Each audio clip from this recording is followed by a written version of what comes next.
எல்லாருக்கும் உனக்கு இன்றைக்கி வீடியோவில் என்ன பார்க்க போகிறோம் பார்த்தீங்கன்னா, மிளகா செடி பாருங்கள் ஃப்ரெண்ட்ஸ்.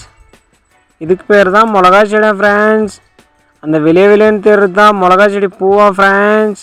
இதுக்கு பேர் தான் மிளகாயா ஃப்ரெண்ட்ஸ். அந்த வீடியோ பார்த்துருப்பீங்க, நிறைய வைரலாக போச்சு. அது மாதிரி தான் வந்து மிளகா செடி பக்கத்தில் நிறைய புல் இருக்குது, அதனால தான் போயிட்டு அங்கே மேய்க்கலான்னு பார்த்தா அந்த மிளகா செடிக்காரனா வந்து திட்டினார்.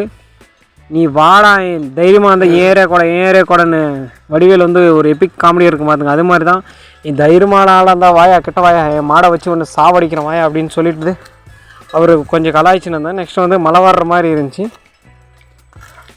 ஸ்ட்ராங் பிஃபோர் த காம் அப்படின்னு சொல்லுவாங்க பார்த்தீங்களா. ஒரு வந்து புயல் அடிக்கிறதுக்கு முன்னாடி கொஞ்சம் சாந்தமாக, அந்த மாதிரி தான் வந்து மழை வர்றதுக்கு முன்னாடி செம்மையாக இருந்துச்சு இந்த கிளைமேட்டு. இந்த மிளகா செடி வந்து நாட்டி மிளகா செடி, இதுக்கு வந்து மருந்தடிக்க தேவையில்லை, எல்லாமே தேவை, எதுவுமே சைடு எஃபெக்ட்ஸ் எல்லாம் வராது அப்படின்னு சொன்னாங்க. இந்த மிளகா செடி உங்களுக்கு வேணுமானா டயல் பண்ணுங்கள், அவங்கக்கிட்ட பேசி நான் ரிக்வெஸ்ட் பண்ணி வாங்கி கொடுக்குறேன். நாளைக்கு இன்னொரு வீடியோவில் பார்க்கலாம். பாய்.